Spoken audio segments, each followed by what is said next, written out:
Hello students, welcome to English grammar tutorial class. আজকের ক্লাসে আমরা প্রিপোজিশন অফ টাইমের পার্ট 2 নিয়ে আলোচনা করব। সেখানে আমরা দেখব কোন কোন সময়ের আগে আমরা কীভাবে প্রিপোজিশনের ইউজ করি। এখানে আমরা দেখব since, from, during, while, until, from, to, etcetera. এইসব প্রিপোজিশনকে আমরা কিভাবে টাইমের ক্ষেত্রে ব্যবহার করি, যেটা আমাদের জানাটা খুবই দরকার, কারণ এই প্রিপোজিশনগুলো আমাদের সবসময়ই কাজে লাগে। তাহলে চলো এক এক করে শুরু করা যাক। ফ্রম টু, এই ফ্রম আর টু আমরা কিভাবে ব্যবহার করব একটা সেন্টেন্সে দেখো। I work from Monday two Friday. I work from Monday two Friday. আমি সোমবার থেকে শুক্রবার পর্যন্ত কাজ করি। তাহলে I work from Monday two Friday, আমি সোমবার থেকে শুক্রবার পর্যন্ত কাজ করি। প্রথমটাই হবে ফ্রম, তারপরেরটা to. I lived here from 2000 to 2015।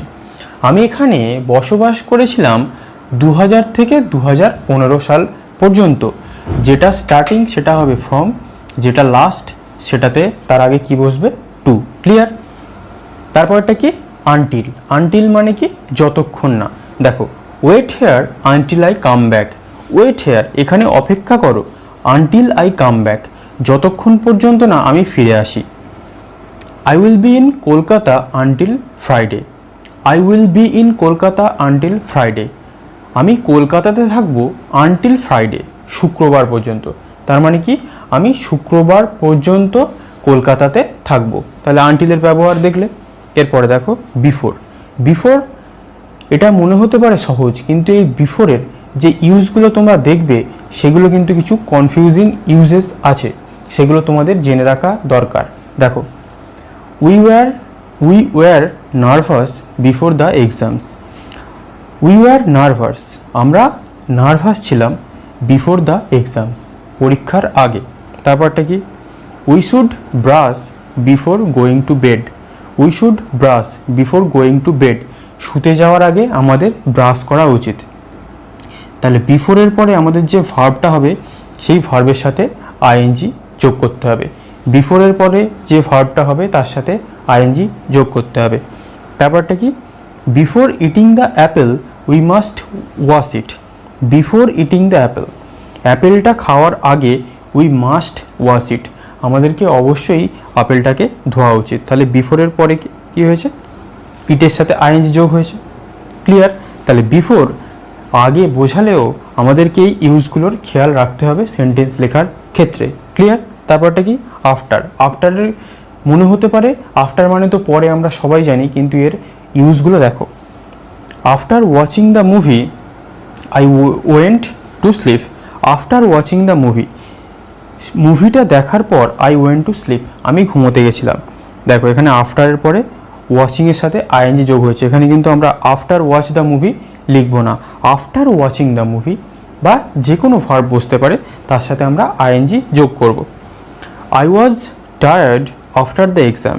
I was tired, আমি ক্লান্ত ছিলাম আফটার দ্য এক্সাম, পরীক্ষার পরে। যেমন এখানে আফটারের পরে আমরা কি বসিয়েছি? The exam. নাউন থাকলে তো যেমন আসে তেমনই বসাবে, কিন্তু ভার্ব থাকলে খেয়াল রাখবে আমরা যেন ভার্বের সাথে আইএনজি যোগ করি। তারপরটা কি? He came back after a few days. He came back, সে ফিরে এসেছিল আফটার এ ফিউ ডেজ, কিছুদিন পরে। তাহলে এই গেল আফটারের ব্যবহার। তারপরে কি? During R while.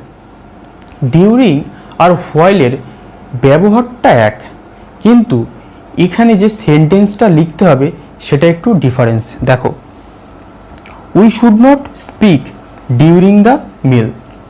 We should not speak during the meal মানে কি? উই শুড নট স্পিক, আমাদের কথা বলা উচিত নয়, ডিউরিং দ্য মিল, যখন আমরা খাবারটা খাচ্ছি। তাহলে ডিউরিং কি? ডিউরিং আমরা সেন্টেন্সে কোনো একটা জিনিস কিছু করছি, সেই রকম সময় আমরা সেই জিনিসটা বোঝাবো। ক্লিয়ার? তাহলে ডিউরিং দ্য মিল মানে কি? We are eating the meal. তাহলে ডিউরিং দ্য মিল মানে কি? We are eating. During the meal মানে কি? We are eating. তাই ডিউরিং দ্য মিল এখানে বুঝিয়েছি, তার মানে কি? আমরা খাচ্ছি। তাহলে কি? উই শুড নট স্পিক, আমাদের কথা বলা উচিত নয় ডিউরিং দ্য মিল, খাওয়ার সময়। Clear? We should not use mobile during the class. We should not use mobile, আমাদের মোবাইল ব্যবহার করা উচিত নয় ডিউরিং দ্য ক্লাস, যখন ক্লাসটা চলছে। তাহলে ডিউরিং দ্য ক্লাস মানে কি? The class is in progress, ক্লাসটা চলছে। তাহলে ডিউরিং আমরা কখন ব্যবহার করি? যখন কোনো একটা জিনিস হচ্ছে, চলছে, এই রকম বোঝাচ্ছে, মানে ওই কন্টিনিউয়াস প্রসেসের মতো। ক্লিয়ার? কিন্তু এই তো দেখা গেল ডিউরিংয়ের ব্যবহার, কিন্তু আমরা হোয়াইলটাও কিভাবে ব্যবহার করব ডিউরিংয়ের মতো। দেখো, we should not speak while we are eating. We should not speak, আমাদের কথা বলা উচিত নয় হোয়াইল উই আর ইটিং, যখন আমরা খাই তখন আমাদের কথা বলা উচিত নয়। দুটো সেন্টেন্সের মানে কিন্তু এক, কিন্তু ডিউরিংয়ের পরে আমাদের দেখো সবসময় যে নাউন বসবে, কিন্তু হোয়াইলের পরে আমাদেরকে একটা সম্পূর্ণ সেন্টেন্স স্ট্রাকচার করতে হবে। যেমন হোয়াইলের পরে কি বসিয়েছি? উই আর ইটিং, এটা কিন্তু একটা সম্পূর্ণ সেন্টেন্স। উই আর ইটিং, আমরা খাচ্ছি, কিন্তু ডিউরিং দ্য মিল এটা একটা সম্পূর্ণ সেন্টেন্স নয়। তাহলে ডিউরিংয়ের পরে আমরা সবসময় একটা নাউন বসাবো, আর হোয়াইলের পরে আমরা সবসময় একটা অর্থপূর্ণ সেন্টেন্স বসাবো। দুটো ডিউরিং আর হোয়াইল দুটোই অর্থ একই বোঝাবে। যেমন we should not use mobile during the class, যখন ক্লাসটা চলছে আমাদের মোবাইল ব্যবহার করা উচিত নয়। এটাকে যদি আমরা হোয়াইল দিয়ে করি কি হবে? We should not use mobile while the class is in progress. তার মানে কি? যখন ক্লাস চলছে তখন আমাদের মোবাইল ব্যবহার করা উচিত নয়।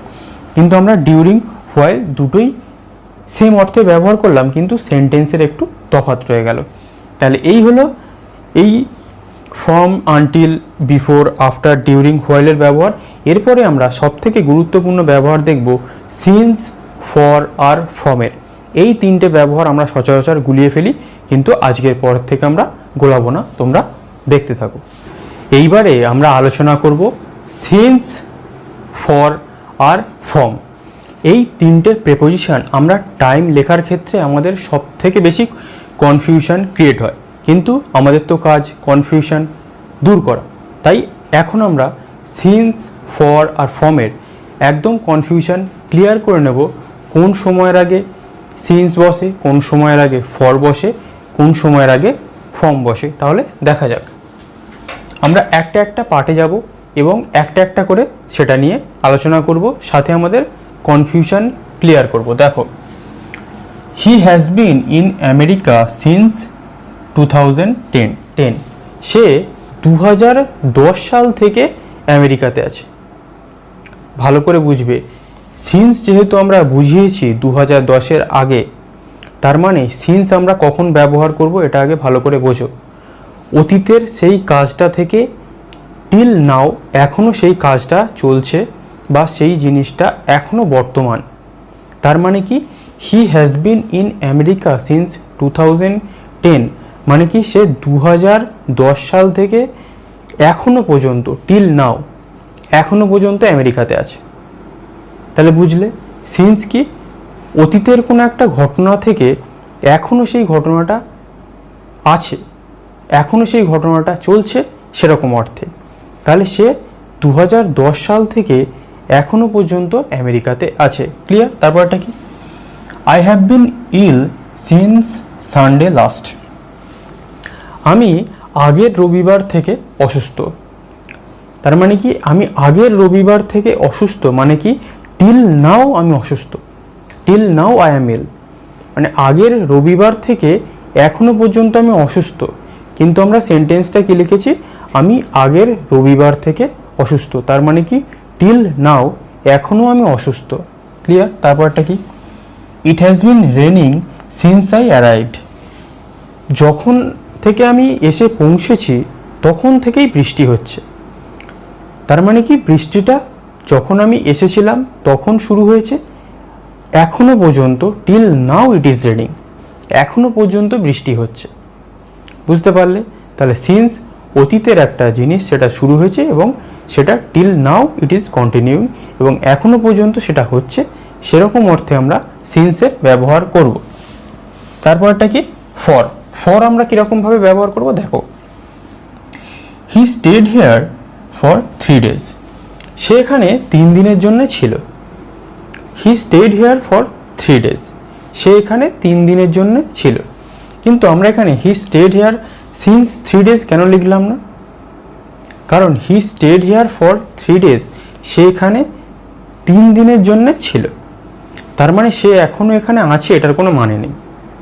কিন্তু সে এখানে 3 দিনের জন্য ছিল, কখন ছিল সেটা আমাদের দেখার দরকার নেই। সে এখানে 3 দিনের জন্য ছিল, শুধু আমরা এই অর্থে ব্যবহার করেছি।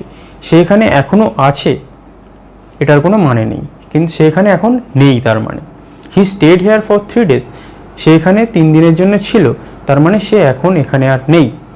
তাহলে সিন্স আমরা কোনো একটা বলতে পারি, নির্দিষ্ট টাইম বোঝাতে পারি যে সে কোনো একটা সময় থেকে এখনো পর্যন্ত আছে। কিন্তু ফর মানে সে এখন আছে, এটা আমরা বোঝাবো না। ক্লিয়ার? তাহলে কি he stayed here for 3 months হতে পারে, সে এখানে 3 মাসের জন্য ছিল। He stayed here for 3 years হতে পারে, সে এখানে 3 বছরের জন্য ছিল। He stayed here for 3 minutes হতে পারে, সে এখানে 3 মিনিটের জন্য ছিল। He stayed here for 3 hours হতে পারে, সে এখানে 3 ঘন্টার জন্য ছিল। He stayed here for a long time, সে এখানে অনেক সময় ধরে ছিল। হি স্টেড হেয়ার, তাহলে কি বুঝলে যে ফর তার মানে সেই অ্যাকশানটা এখন আর নেই, কিন্তু সিন্সের ক্ষেত্রে কি সেই অ্যাকশানটা এখনও আছে। ক্লিয়ার? আর একটা জিনিস মাথায় রাখবে, সিন্স আমরা পাস্ট টেন্স আর পারফেক্ট টেন্সের ক্ষেত্রে ব্যবহার করি, কিন্তু ফর আমরা যে কোনো টেন্সের ক্ষেত্রে ব্যবহার করতে পারি। সিন্স পাস্ট টেন্স আর পারফেক্ট টেন্সের জন্য শুধু আমরা ব্যবহার করব, যে কোনো পারফেক্ট টেন্স আর পাস্ট টেন্স। ক্লিয়ার? তাহলে দেখো, they have been married for 10 years, they have been married for 10 years, তারা 10 বছর ধরে তাদের বিবাহিত জীবন, তাদের বিবাহিত জীবন 10 বছরের। কিন্তু এখন যে তারা বিবাহিত এটা আমরা শিওর না, তারা ডিভোর্স হয়ে যেতে পারে। Clear? I am going away for the weekend, আমি উইকেন্ডের সময় বাইরে যাচ্ছি। ক্লিয়ার? তাহলে ফরের ক্ষেত্রে আমরা কি জানলাম, যে সেই জিনিসটা এখনো নেই, কিন্তু সিন্সের মানে সেই জিনিসটা এখনো বিদ্যমান। ক্লিয়ার? আর কি ফর আমরা যে কোনো টেন্সের ক্ষেত্রে ব্যবহার করতে পারি, কিন্তু সিন্স পারফেক্ট টেন্স আর যে কোনো পারফেক্ট টেন্স, এটা প্রেজেন্ট পারফেক্ট হতে পারে, পাস্ট পারফেক্ট হতে পারে, ফিউচার পারফেক্ট হতে পারে, এবং পাস্ট টেন্সের ক্ষেত্রে। ক্লিয়ার? তারপরটা দেখো, এবার সিন্স আর ফর্মের একটা কনফিউশন দেখো। He started working since from the age of 15, he started working, সিন্সও হতে পারে, ফ্রমও হতে পারে, দ্য এজ অফ 15, সে 10 বছর বয়স থেকে কাজ করা শুরু করেছিল। এখানে আমরা সিন্সও ব্যবহার করতে পারি, ফ্রমও ব্যবহার করতে পারি, বাকি অর হিজ চাইল্ডহুড, বাকি সে শৈশবকাল থেকে কাজ করা শুরু করেছিল। সিন্স ফর্ম দুটোই ব্যবহার করতে পারি। তারপরটা দেখো, he has been here from since Monday last, সেখানে লাস্ট সোমবার থেকে এখানে আছে। আমরা ফর্মও ব্যবহার করতে পারি, সিন্সও ব্যবহার করতে পারি। এখানে সিন্স ফর্ম আমরা পাস্ট টেন্স, এখানে সিন্স ফর্ম আমরা প্রেজেন্ট পারফেক্টে ব্যবহার করলাম। এখানে আমরা ফর্মও ব্যবহার করতে পারি আর সিন্সও ব্যবহার করতে পারি। কিন্তু কেন আমরা সিন্স আর ফর্মটাকে দেখলাম এইবারে বুঝবো। He begins training from since today, he begins training, সে ট্রেনিং শুরু করছে ফ্রম সিন্স টুডে, সে আজ থেকে ট্রেনিং শুরু করছে। আমরা এখানে ফ্রম সিন্স দুটোই কি ব্যবহার করতে পারি? তোমাদের কি মনে হয়? অবশ্যই পারি না, ওই জন্যই এখানে লেখা। এখানে আমরা সিন্সের ব্যবহার করব না। কেন ব্যবহার করব না? কারণ সে আজ থেকে ট্রেনিং শুরু করছে, আর এটা আমরা কোন টেন্সে লিখেছি? প্রেজেন্ট ইনডিফিনিটে। আর আমরা কি বলেছি? পারফেক্ট, সেটা প্রেজেন্ট পারফেক্ট হতে পারে, পাস্ট পারফেক্ট হতে পারে, ফিউচার পারফেক্ট হতে পারে, আর পাস্ট টেন্সের ক্ষেত্রে আমরা সিন্সের ব্যবহার করি। কিন্তু এটা যেহেতু প্রেজেন্ট ইনডিফিনিট, আমরা সিন্স ব্যবহার করতে পারি না, কিন্তু ফর্ম আমরা যে কোনো টেন্সের ক্ষেত্রে ব্যবহার করতে পারি।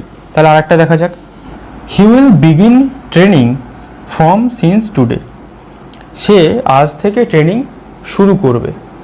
তাহলে আমরা সিন্স বসাবো না ফর্ম বসাবো? সে আজ থেকে ট্রেনিং শুরু করবে।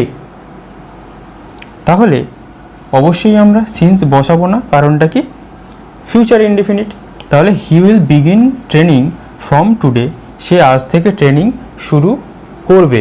আর এটা কি he begins training from today, সে আজ থেকে ট্রেনিং শুরু করছে। He begins training since today, সে আজ থেকে ট্রেনিং শুরু করছে। যখন আমরা he begins training from today বলবো, তার মানে কি সে আজ থেকে ট্রেনিং শুরু করছে। He begins training from today, সে আজ থেকে ট্রেনিং শুরু করছে। আর he will begin training from today মানে কি সে আজকে ট্রেনিং শুরু করবে। ফ্রম যে কোনো সেন্টেন্সের ক্ষেত্রে, যে কোনো টেন্সের ক্ষেত্রে আমরা ব্যবহার করতে পারি। আর সিন্স কি শুধুমাত্র পাস্ট আর যে কোনো পারফেক্ট টেন্সের ক্ষেত্রে। তাহলে এর সাথে সাথে মোটামুটি আমাদের প্রিপোজিশন অফ টাইম বা সময় সম্পর্কে আমাদের যে প্রিপোজিশনের ব্যবহার সেটা কমপ্লিট। আশা করছি তোমাদের খুব ভালো লেগেছে। এইবারে আমি তোমাদেরকে কিছু হোমওয়ার্ক দেব, তোমরা সেটা করে কমেন্টে জানাবে, তারপরে আমি সেটার রিপ্লাই তোমাদের দিয়ে দেবো। তোমরা এই ভিডিওটাকে যত পারো শেয়ার করে দাও, কারণ যারা জানতে পারছে না তাদেরকেও জানার সুযোগ করে দাও। তাছাড়া আরও যে প্রিপোজিশন বা অন্যান্য যেসব গ্রামারের টপিকের ভিডিও আছে সেটাও যারা জানতে চায়, যাদের প্রয়োজন, যারা হয়তো টিউশন পড়ার সামর্থ্য নেই, তাদের কাছে তোমরা এই ভিডিওটা শেয়ার করে দাও। তাহলে তাদের কি হবে, তারা এই ভিডিওগুলো দেখে অনেক উপকৃত হবে। ক্লিয়ার? তোমরা তাহলে শেয়ার করো। আর কি আমি একটা তোমাদের হোমওয়ার্ক দিয়ে দিচ্ছি, তোমরা সেটা কমেন্ট করে জানাবে। তাহলে আজ এই পর্যন্তই। Thank you for watching.